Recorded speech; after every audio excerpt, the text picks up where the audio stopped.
Put a smile on your face when you're moving from place to place. Good morning, good morning, morning.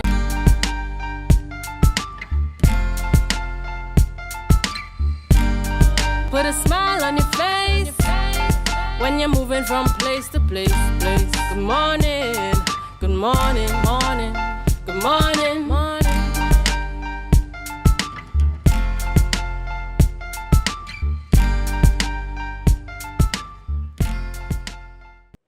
Welcome back to the morning show here on Tobago Updates Television. It is Friday 29th November 2024. I'm coming to you live, not from the Port Mall this morning, but we're here at Standards Distributors. As you know, they have their Black Friday sale ongoing today with savings as much as 50 or 60 or even 65% off on some items. But we're going to switch gears a little bit this morning. We're going to get into a conversation that is very, very important in our local space, and not just our local space, regional spaces and international spaces as well, as we speak about women in agriculture this morning, a very, very important topic. And with me, I have this morning Assemblyman Natisha Charles-Pantin, the most fitting person to talk on this topic this morning. And we're talking about the Women in Agriculture and Natural Resources Expo.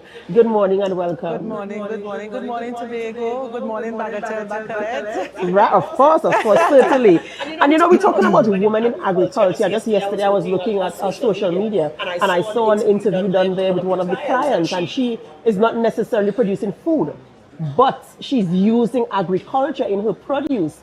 And you know, I didn't even think, I really did not connect the dots to think that agriculture has such a wide reach. And so I want to talk a little bit about the Expo, Women in Agriculture, and the type of impact that they're making where agriculture is concerned. The Expo is upcoming, and I saw it was mentioned on the World Food Day calendar. So kind of talk me through, you know, the connection between the Expo and the World Food Day calendar and where we are where that is concerned. Okay, so good morning again. And let me tell you something about being a woman in charge of a division. You would have experienced that sort of, I wouldn't say it's a stigma, but when people listen to people in agriculture or even in forestry, you tend to think a male figure. Am I correct? Am I wrong? Yeah. All right. Even growing up, I would think Correct. gardening and farming is really for men. Correct. You always think it's a man doing it and women are not involved. And this is not an attempt to put anyone above each other, to put them above each other, but to actually highlight that women can do things as well. Yeah. So there are fisher folk who are women. There are foresters that are women, and there are agriculturists that are women. And, you know, it's my responsibility to think outside the box. I'll put it like that, because I know what I would have experienced, and I want to sort of bring some equity into the industry. And that is the reason for the women involved in Natural Resources and Agriculture Expo. It's really to expose the talents of the stakeholders. And as you said, not many people would know that you have agricultural products involved in the production of the soaps, the creams, the oils. But I'll tell you something. I used to make coconut oil and sell. Right? Yeah, right? Jams, jellies, all sorts of things. And, you know, even though I'm qualified, I have a master's and all of that, but I just have a passion to make these things. And that was what the interview was about when you saw it online. She was expressing, you know, she's qualified in this area and the opportunities, it's not at your grasp, but she just embraced her passion. And it is what it's about. It's about embracing what you really and truly want to do. Yeah? And you know how, in terms of women being involved in agriculture and making an impact in the industry, how important do you think it is for other women to kind of understand the measure of impact they can make, making agriculture a business, a lifestyle? Because when I was listening to the interview again, she specifically said that she chose products that are natural, right? And so I want to talk a little bit about the types of impact good agricultural practices can have, and when women get involved, the type of impact they can leave in their communities, societies in general. Well, I'll tell you what impact these women left on me. Now, this is a very high stress job, and what soothes me is to wake up in the morning and sample the teas, totally natural. When I take my baths, totally natural products, and a lot of these stakeholders can attest to that. And I would buy them in bulk. That's how crazy it is, because it relaxes me. And that is the sort of impact we want to leave. Everything, I mean, to me, you have a lot of high-stress jobs, and if you could experience what I experience when I use these products, you would see that it takes away somebody's stress, really and truly. And even in massages, if you go to the Expo today, you will get a massage using products in agriculture and forestry. Yeah? So that is the sort of impact we want to leave. Now, that is the part where you're taking away the stress.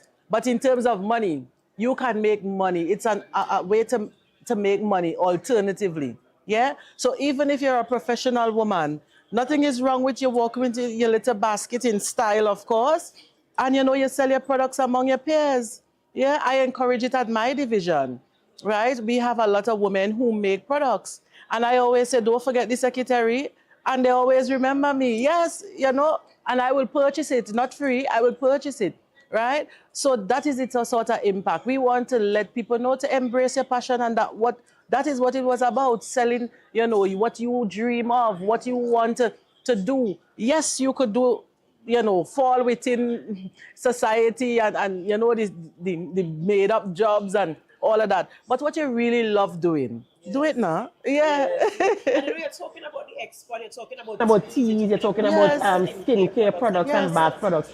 Tell us about the types of vendors that are going to be there today at the Expo. Tell us where, time and place of the Expo, and the type of vendors that are going to be there. All right, so you'll have vendors doing food as well, right? But you'll have vendors doing the soaps, the creams, batik,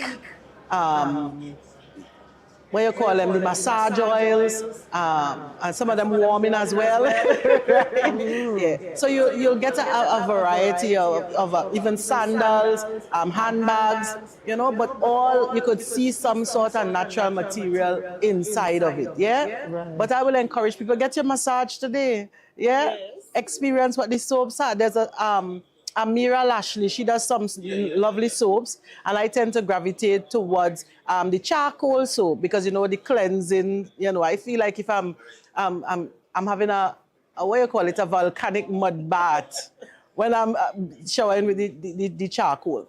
Yeah. So you have so many types of soaps, and I'll tell you something, this is no made up thing. Anytime somebody thinks of me, is soap. Even yesterday, I got 3 packages of soap.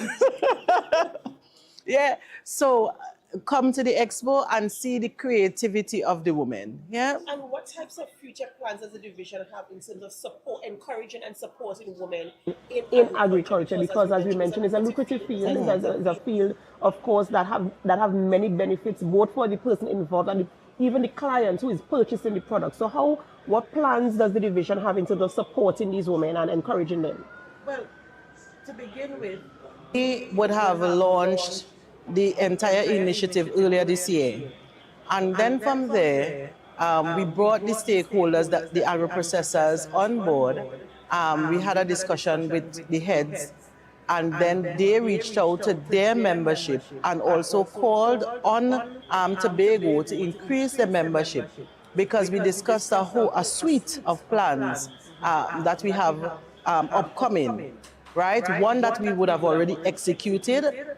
I know BDU would traditionally give you loans for specific things.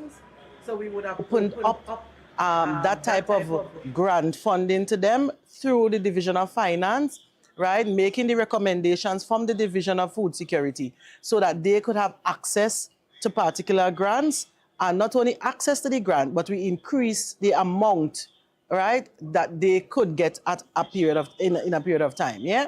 So that was already done, right? So in going forward, it is just to ensure that the quality of the products, to ensure the quality. We have been working with ICA, right, all along. So that has been happening already, right? But once we have the standard, because remember, in the market, now your local thing, you are accustomed to, I could shake a little of this and put a hand and get it right. But when you're talking about marketing outside of Tobago, then you have certain standards.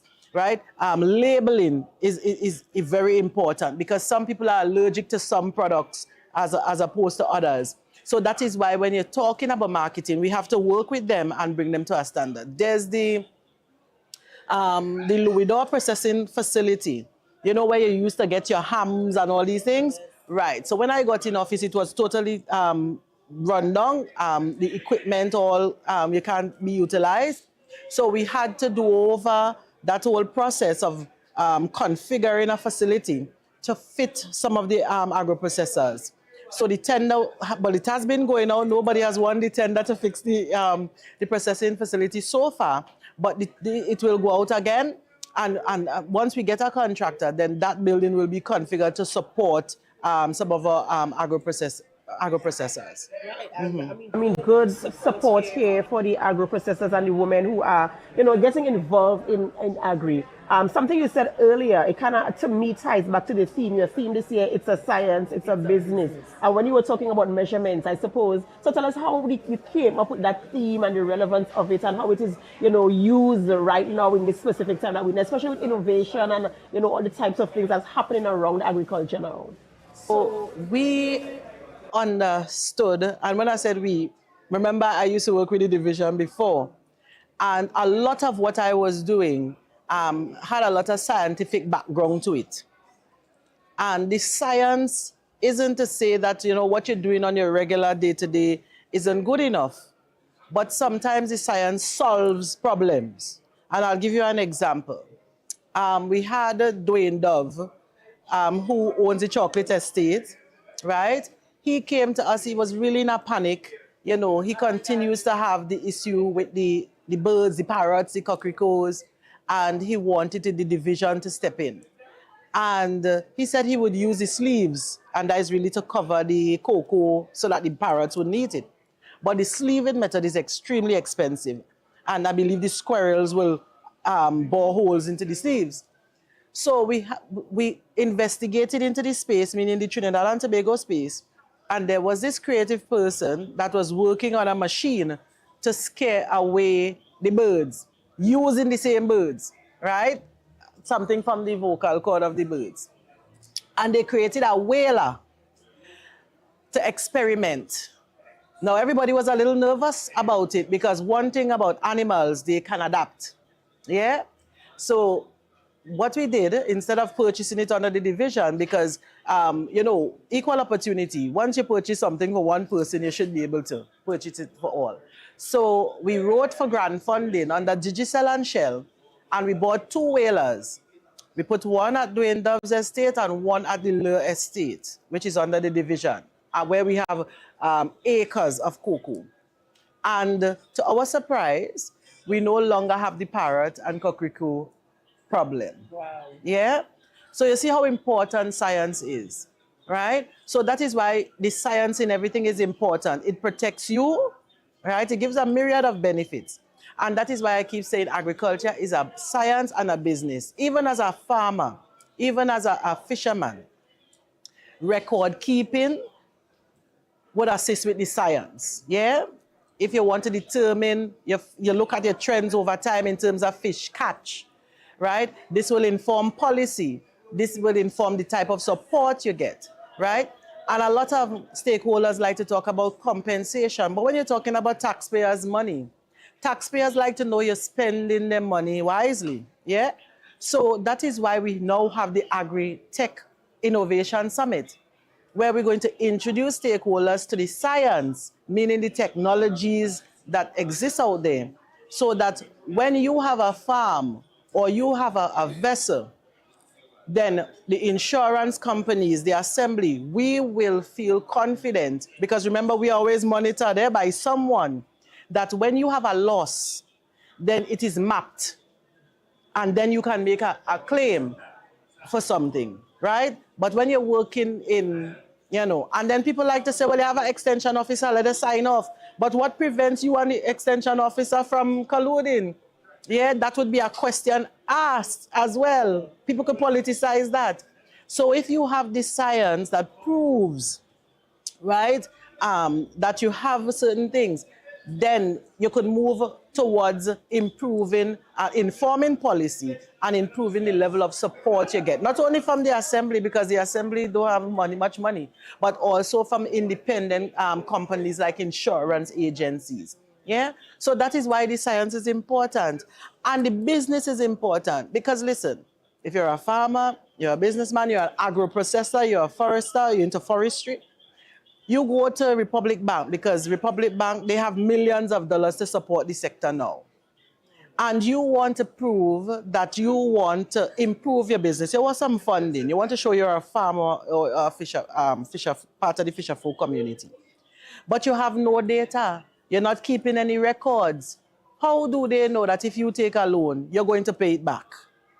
And the sector is a tax-free sector. I don't know what people hide in. I do want to come out, of course, And be a part of, it's a call really. Yes. So, I mean, in general, it's for women, but in general, anybody can be a part of the agriculture. We just highlighted women today. That's right.